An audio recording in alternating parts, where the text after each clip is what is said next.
Welcome back in, everybody, to a Football Friday edition of Birds 365 post-Thanksgiving. Hope everybody had a great Thanksgiving with their families, their loved ones, with themselves, whoever you spent it with. I hope you enjoyed the day as much as you possibly could. Let's get into this game, Johnny Mac. Eagles versus Ravens, the toughest test of the year for the Birds. A great game with the 8-4 Ravens. The Birds are sitting at 9-2, right? Or 10? Are they 10-2? Holy moly! I'm all over the place today. 9-2. 9-2. They Looking got to at get to 10-2 to yeah, keep gotta get pace to with 10-2. the Detroit Lions. Yeah, so it should be a good game this weekend, John. Just before we dive into the nitty gritty of the offense and the defense and matchups and things of that nature, just from afar or from a zoomed out perspective, how do you see this game coming in? I think it's going to be a really difficult game. Everybody's focused on the running backs, understandably so. Two best running backs in football, both having historic seasons. Saquon sort of eased ahead from a statistic standpoint with the big game last week, but Derrick Henry's been just as good. It's frightening. I think Saquon's at 1392 coming off that 255-yard game. Henry's at 1325. He's averaging 6 yards per carry. He's got 13 touchdowns. So he's been a tremendous fit. You kind of worried about it. He's been a traditional sort of, more traditional running back in the past. And now you say, well, he's got to play with Lamar Jackson and there's more gun and more pistol and all that kind of stuff. That's not his strength. Well, it's been his strength. Players like that can do anything. So everybody's hyper focused on that. And understandably so, but there's so many good players in this game on both sides of the football. I think you can make a strong argument these are the two most talented teams in the NFL, at least when it comes to the starters.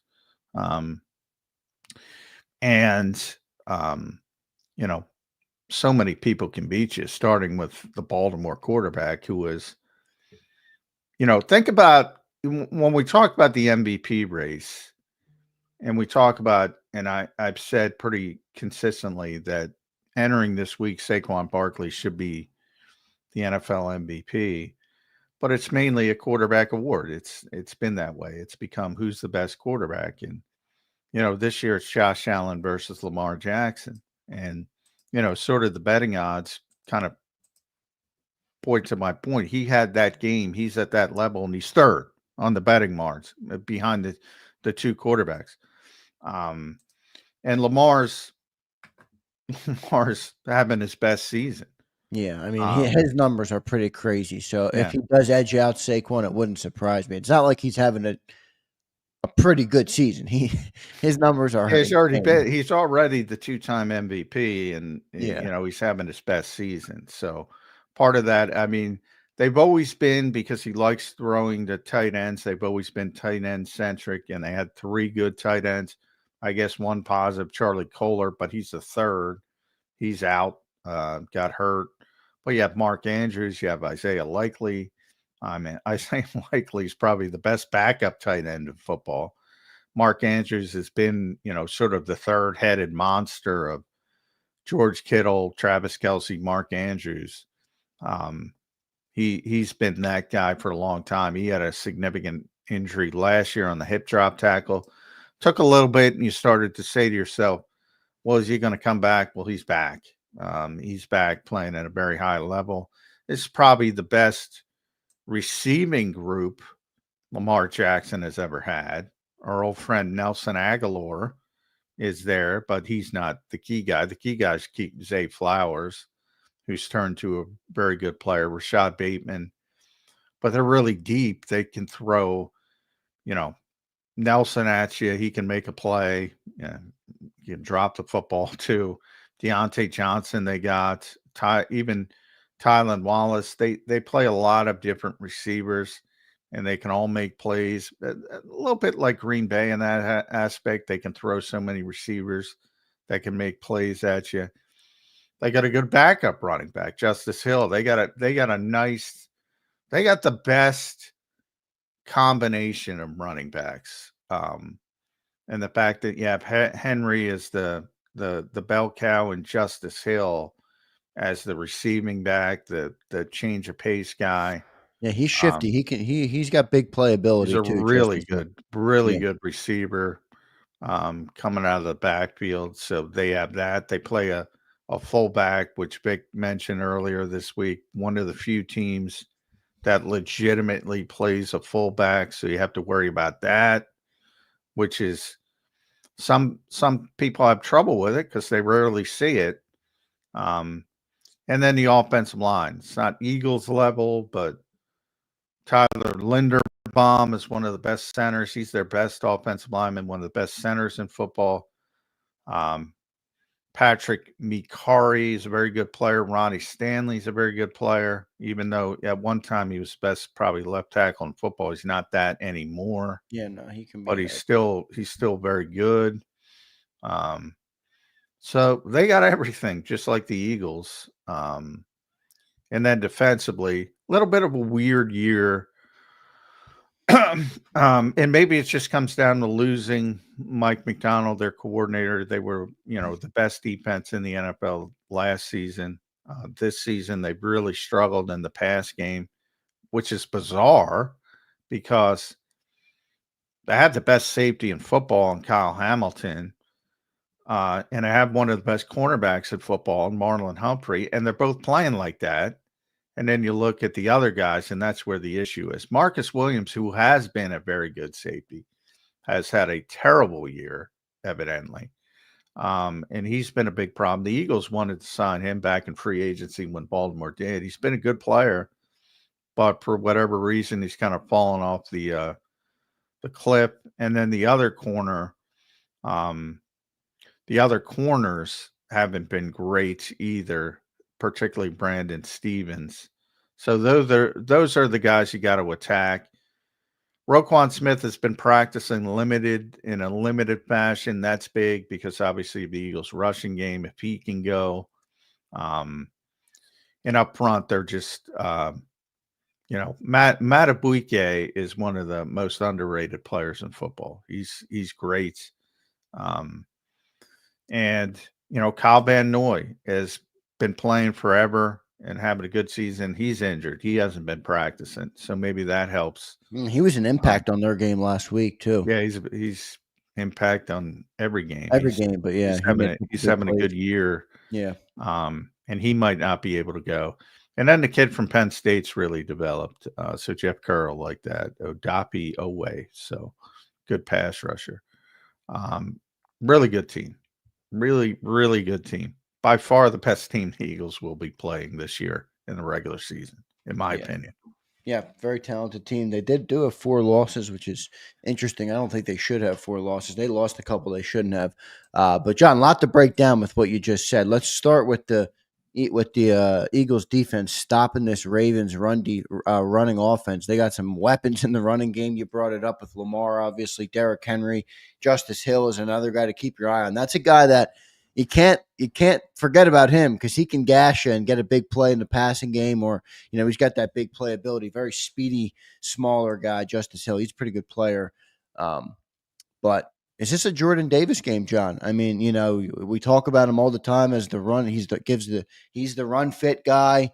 He's not playing a ton of snaps. Well, you're going up against Derrick Henry and Lamar. If there's ever a day for Jordan Davis to plug the middle of the line, it's this game.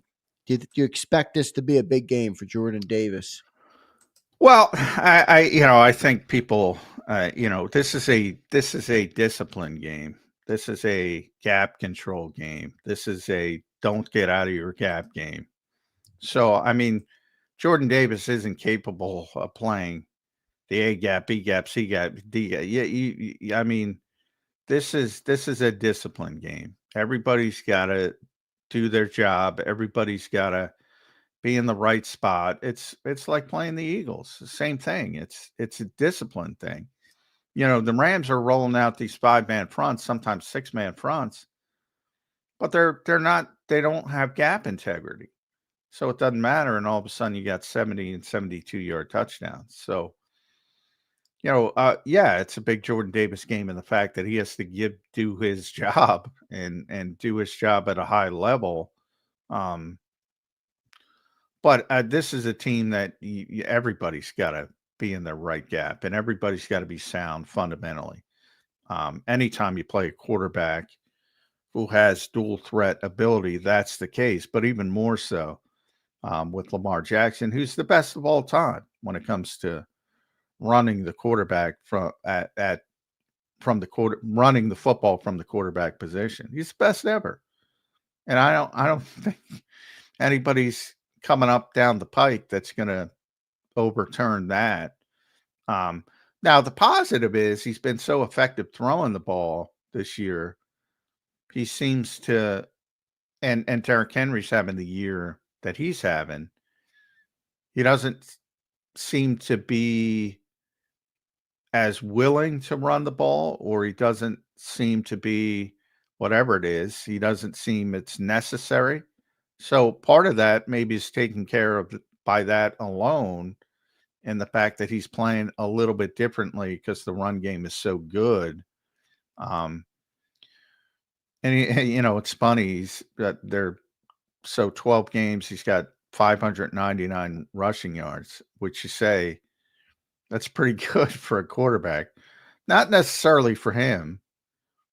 He's been over 1,000 yards twice in his career, earlier in his career. And he hasn't been running it as much. So maybe that helps a little bit just from the nature of, maybe he won't want to run it as much, but he's a pain in the ass. And then Vic kind of said that. Vic is he's like, this dude's special, and he lit him up for 5 touchdowns last year in Miami. So he's got a lot of respect for this player, and rightfully so. Yeah. He's the best player in the world. He is. You're not wrong. I mean, as good as he is in the running game, over 3,000 passing yards, 27 passing touchdowns, and 3 picks. I mean, he's in rarefied air, Lamar Jackson. So that's gonna be an uphill battle. John, what about the edges? Getting off the edges, you mentioned Ronnie Staley. I think their other tackle is Roger Rosen. He's a rookie. I thought the Eagles might. The young guy on the right side. Yeah. So I guess Nolan Smith and company. Nolan Smith, Jalix Hunt. Maybe we'll get some reps against him. But how does that offensive line look to you? Where can the Eagles kind of take advantage with their defensive line? Well, definitely, I would say Rose Garden as a rookie. That's probably the number one guy you're going at. You can get around the edge. Yeah, but the problem is that's a weakness, and that's what we've been talking about with the Eagles. I mean, now they're down to Josh Sweat and 2 largely unproven guys. Let's be honest. If you're going to be honest with Nolan Smith and Jalix Hunt, you lose Brandon Graham, and if people heard Vic speak about Brandon Graham and how important he is to this particular team, and then Bryce Huff, which people kind of dismiss, but it's also a big deal. And that's why they're bringing in Chuck Harrison. By the way, he prefers to be called Chuck, not Charles. So Chuck Harris it is. And even guys on the practice squad, Teron Jackson, O'Shawn Mathis, KJ Henry. I mean, they're throwing a bunch of darts at the board and hoping something hits. And the most likely is Harris because he's the veteran and he's probably the one that can get up to speed as quickly as possible. But, that's going to be the story the rest of the season. I mean, but overall, though, I talked about Detroit losing all those defensive players. I mean, it happens to everybody. It's not like the Eagles are healthier than most teams. If you look at the injury report this week, again, they're healthier. Yeah. The Ravens are dealing with. You think Slay's going to play? Well, he's in the protocol, so. Yeah, so probably not, right? Yeah, I know it's. Yeah. I mean, it's useless to predict the protocol. If he's out there today, he's got a chance. If he's not, probably not. I wish I could tell you. I say there. Some guys get through it, some guys don't. That is bullshit science to be Yeah. to be perfectly blunt. And they do their test and they do their neurological test, and if you pass, you pass. If you don't pass, that's out of the Eagles' hands. Is what I'm trying to say. It's not like a hamstring where they may, you could argue, should you hold DeMonte back? Should you play him? How's he feel? What's the grade? Concussion protocol is out of your hands. So if he plays, it's great. If not, it'll be Isaiah Rodgers. But Which could be an area of emphasis for the Ravens offense. They will target him, I'm sure, if that's how. Oh it goes. yeah, you saw Matthew Stafford go after him immediately. Yep. Successfully too, by the way. So the Ravens are seeing that. Yeah. And they have a veteran quarterback as well. So sometimes if it's Caleb Williams, maybe you don't. You get away with it. But yeah, certain guys are certainly going to notice that. But Slay's the only one who didn't practice yesterday. Kaylee Ringo was back in a limited fashion as well. He was out with a calf injury on Wednesday. And DeMonte was back in a limited fashion. Everybody else practiced. Baltimore, as I mentioned, Kyle Van Noy hasn't practiced this week. He's a DNP Wednesday and Thursday. He's a big player. Kohler's out, as I mentioned. He broke his forearm. So they can't go their 13 personnel. And Roquan Smith has been limited. So he's the key guy, really. If he plays, that's one of the best linebackers in football. So they have a better chance to at least deal with the Eagles' running game. So that's a big one for Baltimore. And we'll just have to see. But I'm sure they held him out last week. So he didn't play last week. So same as DeMonte. And he's got a hamstring. Will he be back? He's limited. We'll see. Yeah, it should be interesting to see there. Isaiah Rodgers, they got Rashad Bateman, they got Zay Flowers, they got a couple of receivers. They don't have any guys like AJ Brown and Devontae. They got a boatload. They got numbers. Is what they have. Yeah, they do. They don't have anybody that's super. I mean, Zay Flowers is a nice little player, he's but a good player. Yeah, he's not. He's their best receiver. No, he's not AJ Brown, but he's a good receiver. He's a very good receiver. Yeah, and they're deeper. I mean, they're deeper than the Eagles. We all know. I mean, I don't get them. Talk about Jahan Dotson. Yeah, I guess we got Zay on Zay, right? We're going to have Zay Flowers on Isaiah Rodgers, who goes by Zay. Yeah, so Zay on Zay crime going on, Andrew Conrad.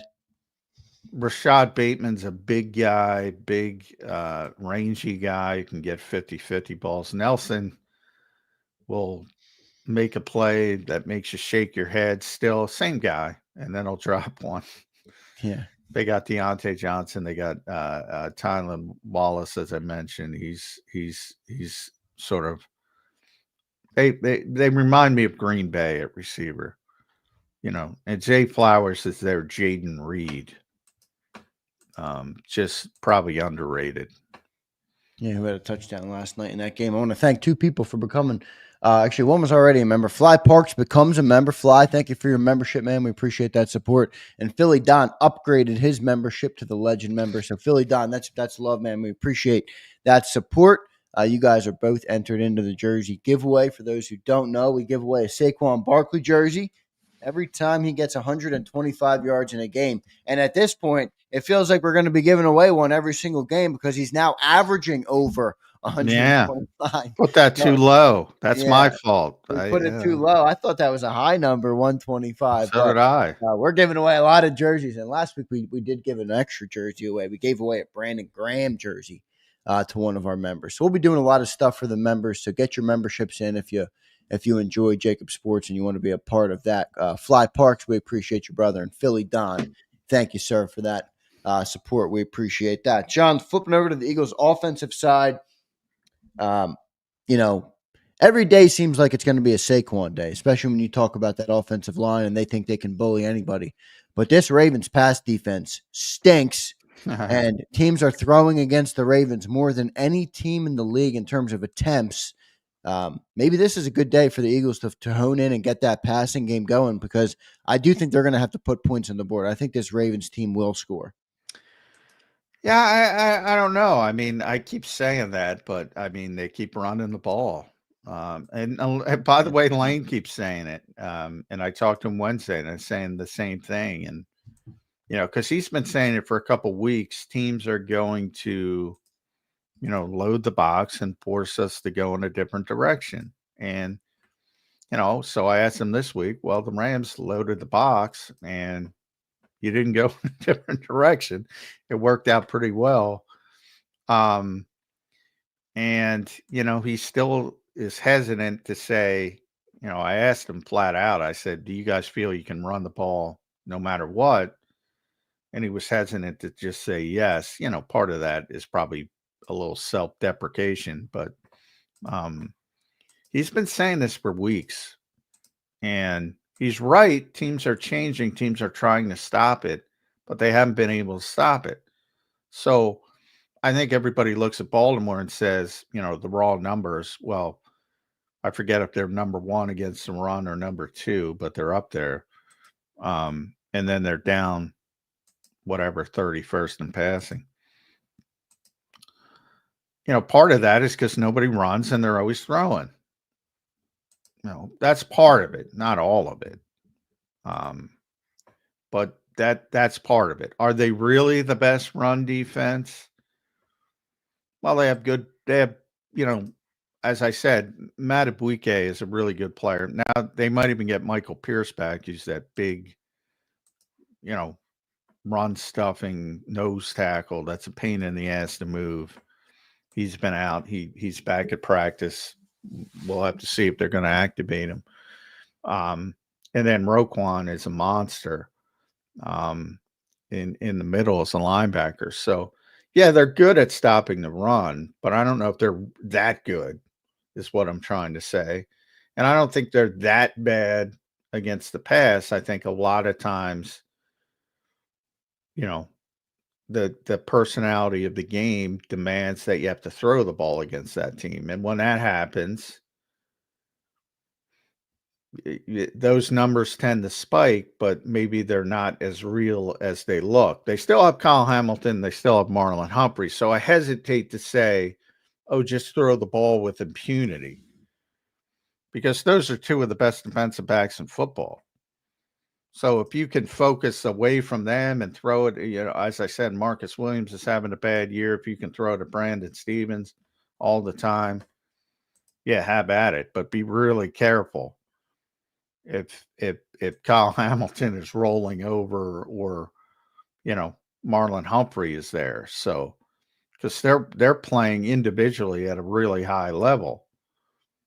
So it's kind of, I don't know if it looks on the field the way it looks on paper to most people.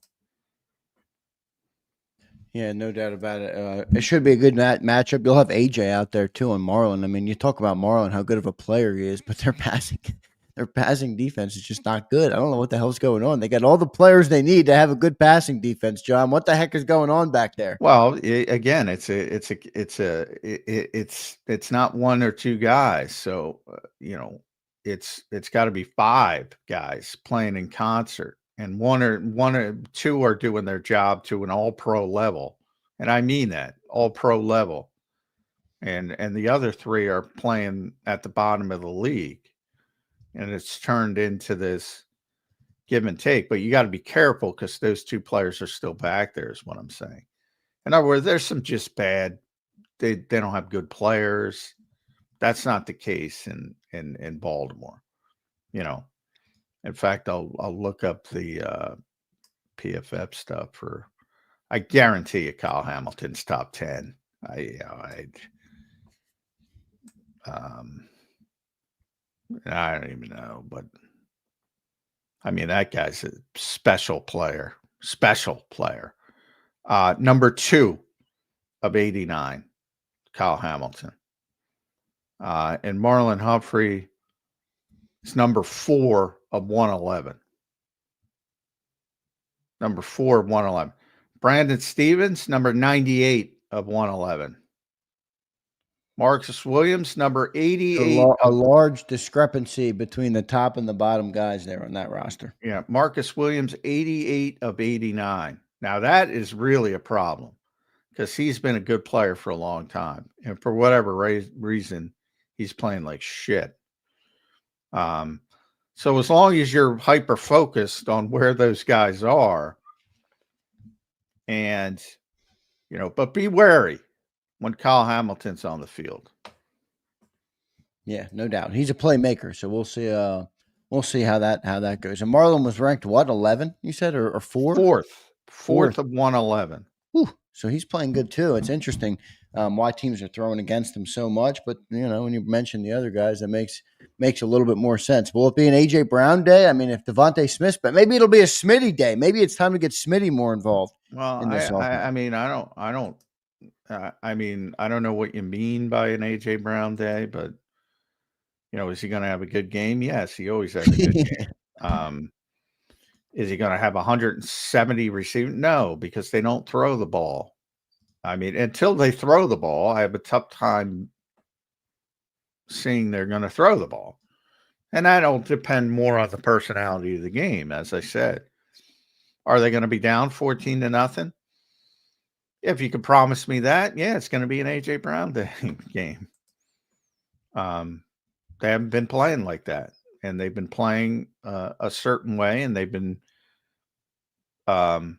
able to stay in games, so they don't have to turn into a heavy pass team. But as you mentioned with Tua's numbers, that's what happens. If you're down 14-0, you're going to try to get back in the game, and you should. And people can talk about being disciplined, and I get it. You can talk about that during the week, but when the bullets are flying and all of a sudden you're getting stopped, you're down 14-0, you run the ball and it's 2nd and 8, and then you run the ball and it's 3rd and 7. Then you're all your eggs are in the 3rd down conversion. It's an iffy proposition. So it's easy to talk about. But, as long as they stay in the game, they're going to run the ball. They've proven that. So it's hard to predict that they're going to show up and say, hey, especially with Kyle, because again, I mean, the Eagles aren't going to be looking at, they're what are they? 2nd in the running game, 31st in the passing game. What are they? Yeah, I think that's what defensively. They're not going to show up with that mentality of, we looked at the gross numbers. I mean, they realize what I just said, that Kyle Hamilton is still Kyle Hamilton and Marlon Humphrey is still Marlon Humphrey. And they think they can run the ball on anybody. So they're not going to be scared away by that run defense grade or ranking. Yeah, no, they should. They should stick with it, and we will see what they do. Let's get to a couple super chats here. Philly Don checks in. Philly Don, thank you, man. We appreciate it. Barkley should be used more in the passing game this week. More screens and dump offs in the middle. John, what's your take on that? Well, design pass. I have no problem with the dump off. I agree with the dump off. The design passing game, they did it with the screen, and they haven't been a good screen team for years. It's got nothing to do with Saquon. Since Doug, really, they haven't been a good screen team. And they were a great screen team with Andy way back, obviously. But I think that bleeds over. They haven't been a great screen team. So, will they run it occasionally? I'm sure since they had some success, they'll bring it back with it. The dump off stuff I think is great because they haven't done that either. And that's a simple way to,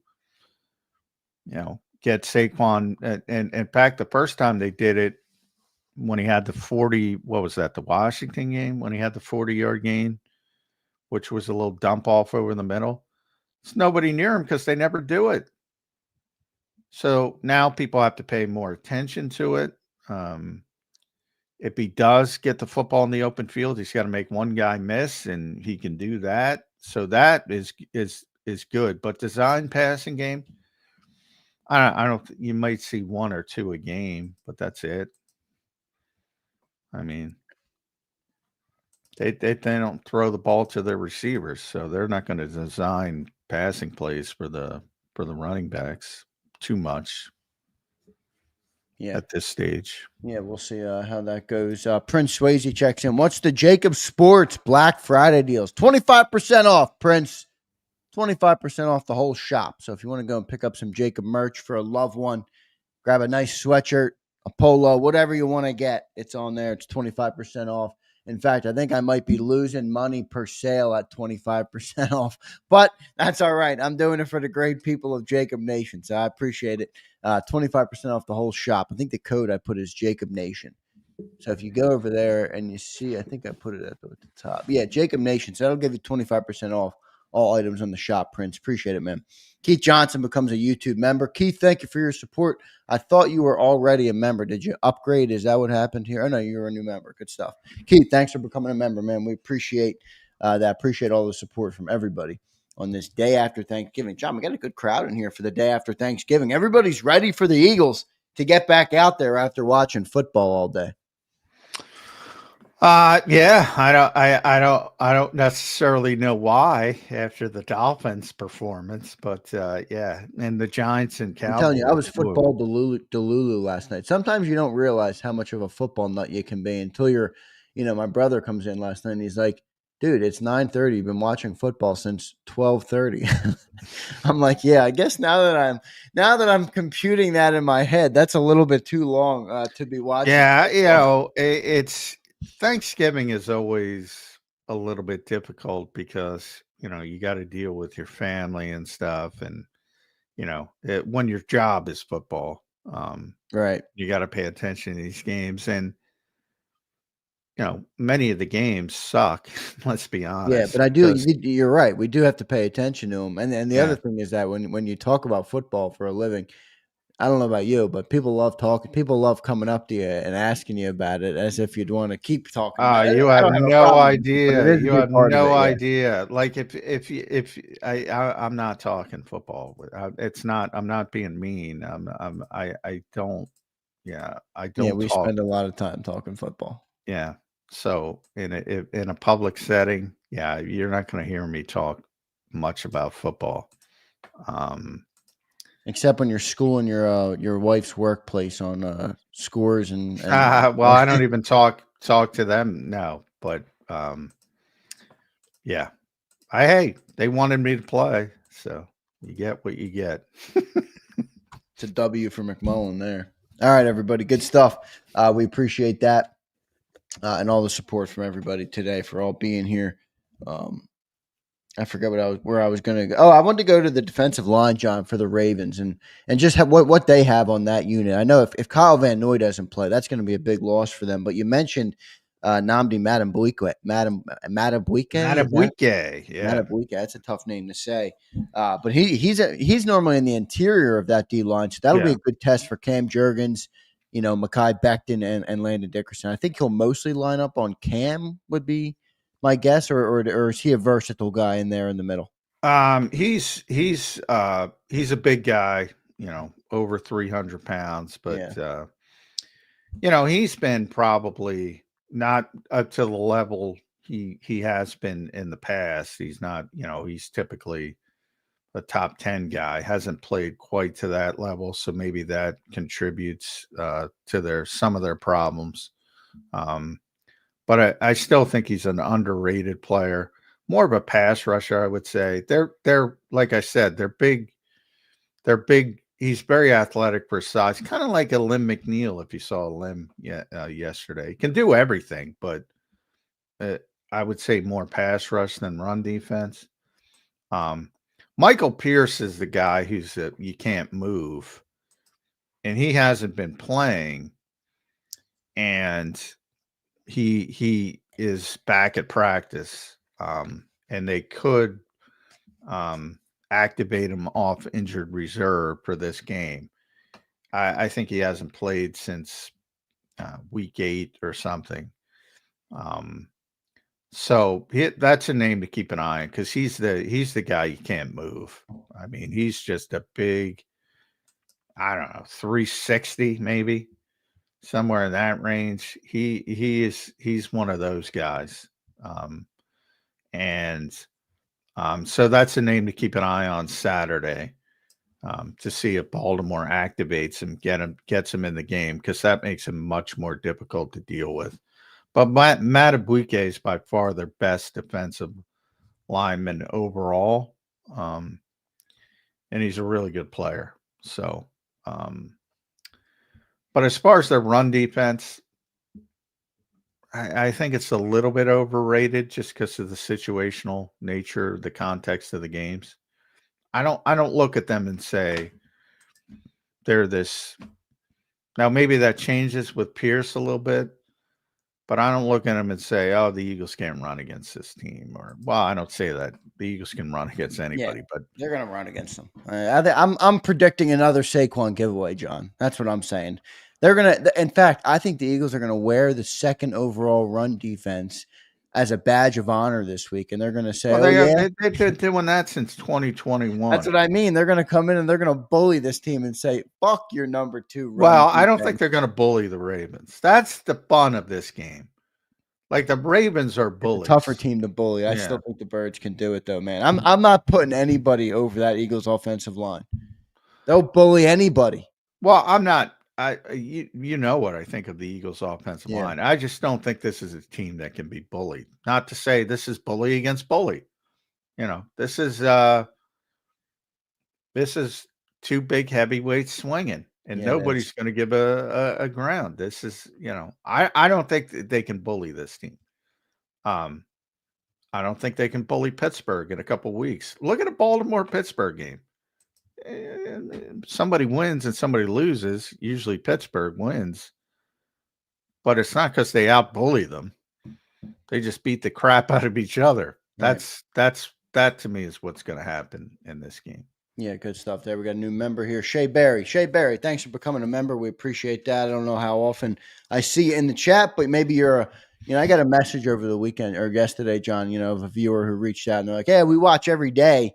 I don't comment on YouTube, so you probably don't know me, but we are a loyal viewer and we watch every day." So we do have more of those people than you would think. Not everybody is present all the time in the chat. So we appreciate anybody who watches, listens. We get a lot of podcast listeners as well. So appreciate all you guys. Shea Berry, thanks for becoming a member, and you're officially entered into our Saquon Barkley jersey sweepstakes. I think he's going off again this week, and it'll be the talk of the NFL world again if he does it against this Ravens defense. Well, I mean, this is if you talk about meaningless aspects of this game, the MVP would be the top of it. This is a game that will define that award. Like, if he goes off in this game, right, with Lamar on the field, that's gonna That's a different look, especially for that award. Yeah. So, on the other hand, if Lamar goes off with Saquon on the field, or even Derrick Henry with Saquon on the field, that's going to hurt his case dramatically. At the end of the day, doesn't matter. Who cares? They're trying to win a Super Bowl. So is Baltimore. But if you're into that kind of stuff, it's a big game for that aspect. Yeah, no doubt about it. Good stuff there, Johnny Mac. John, any other thing that sticks out to you when you think about this game? We hit on the offense. We hit on the defense. Special teams can always sneakily be a part of a game if you let it be.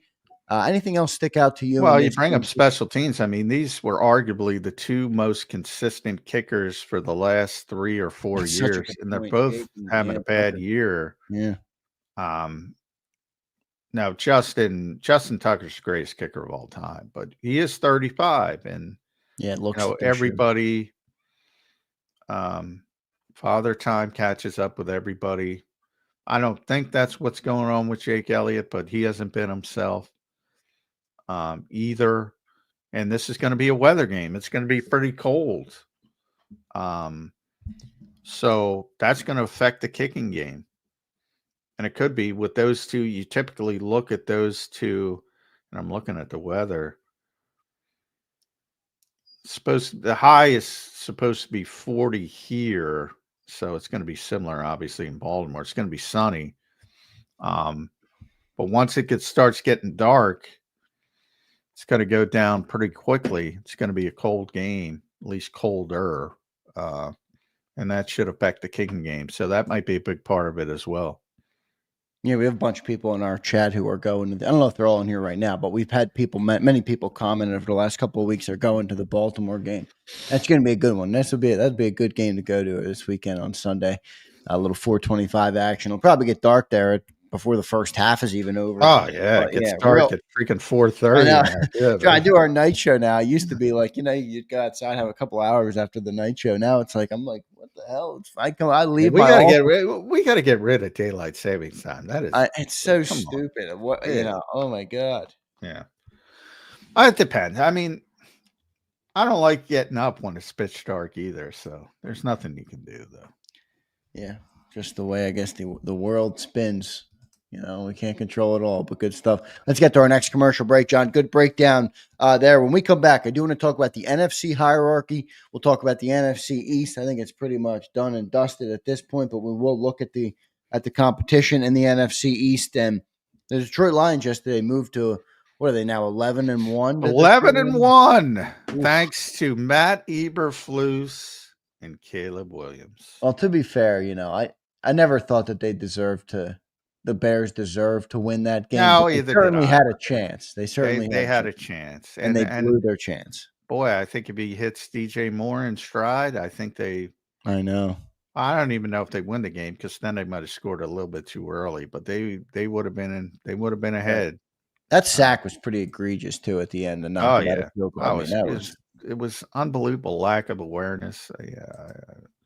I don't know what to say about that. You know how I feel about Chicago. Yeah. Just terrible. They kill quarterbacks. They kill them. You like what you've seen from him though, Caleb Williams so far? You can talent wise. Yeah, how could you not like the talent? The week prior, I mentioned he had some throws that you don't even see. I know. There was one down he was rolling to his right, and he just kind of flicked it to DeAndre Swift like 30 yards down the field. Yeah, I saw that. That one went viral everywhere. Yeah, that was unbelievable.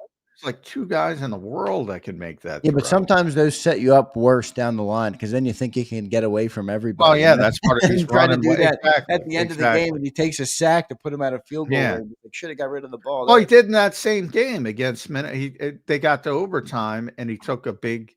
And it wasn't only like a 7-yard sack where you can maybe overcome it.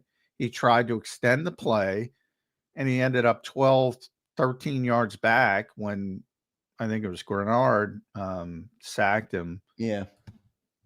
That's just dumb. That's dumb stuff. It was so dumb. It was. And then he doubled down. Why did he double down? I don't understand. Like after the game, he said he doubled down. He said it was the right. Like, how do you even make that comment? You lost the game down 3 with the timeout left, and you mismanaged the last 44. Well, and the thing is, like when I talk about they kill quarterbacks, like by Eberflus's description, they allowed the quarterback to change the play. A rookie quarterback who's got no self-awareness to understand where he is in the game, the situation, the clock, things ticking down. Because obviously your goal there isn't to score a touchdown. Your goal there at that point after you take the sack is to get a few more yards, get in better field goal range, kick the field goal, go to overtime, and see what happens. That was the goal behind the original play when he took the sack. And he said, we wanted to re-rack that play. Chicago didn't see the play. Detroit, didn't see the play. So they're going to re-rack the play. And he starts changing it at the line of scrimmage as the clock ticks down. And you're the head coach watching this. Again, your job is to save the kid from himself. And then during the week, by the way, tell him why he's a moron and teach him not to be a moron, which is part of it as well. a bigger part. Moron is our word of the day on this Football Friday, Well, by the way. I like again, if somebody's got a nicer way of No, I phrasing like that, it. That's the word, and we are going with that word, John. It's not a fuck it Friday. It's a moron Friday today on this. I mean, post-Thanksgiving edition. the lack of awareness by the quarterback and then the coach, but the coach is the veteran who's got to save the young player. So you can blame Caleb Williams, and you should. It's just a disaster what he tried to do. But I got to blame the coach more. Like, he knows his quarterback. Yeah, he could have intervened there. I mean, it's this is week 13. What is it? Yes, week 13. It's not like you got a small sample size. Yeah. You just saw the kid blow a game the week prior with a dumb decision. Yeah, not everybody was here for the open of our show, John. A lot of people commenting about that. They didn't. I don't know if you guys heard. We did talk about it at the open. Johnny Mac ripped into the end game decision making by the Chicago Bears and the terrible organization that they are. I mean, that was just very ugly. But we'll chop it up one more time here. Let's get to our commercial break. I want to thank all of you guys for being here on this day after Thanksgiving. Almost 500 on YouTube and over 600 on all of our platforms. So very cool of everybody to be checking in. I know you guys are fired up for Eagles football. That's how I get. You watch football all day yesterday, and it almost felt like a weekend because there was football all damn day and there was no work and everything like that. But I'm like, when are the Eagles playing after watching all that? So appreciate everybody for being here today. We'll get to our commercial break, and when we come back, we'll final touches. We'll talk about the NFC hierarchy, as I mentioned. The Lions. Are the Eagles better than the Lions?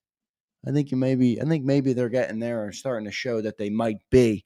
Lions have some kinks in the armor. We will see how it goes. Thanks, everybody. Again, hit that like button before I get to our break. Let me tell you about the great people at BetUS. Go to betus.com.pa. That's betus.com.pa. You can look at the screen and see the promo code. It's YouTube 150. And if you're listen closely, YouTube 150. That gives you 150% sign-up bonus on your very first deposit. And you get 125% on your second and third deposit, all up to $2,000 to deposit less and bet with more at BetUS. Go to betus.com.pa. That's betus.com.pa. We'll be back in 3 minutes, everybody, on Birds 365.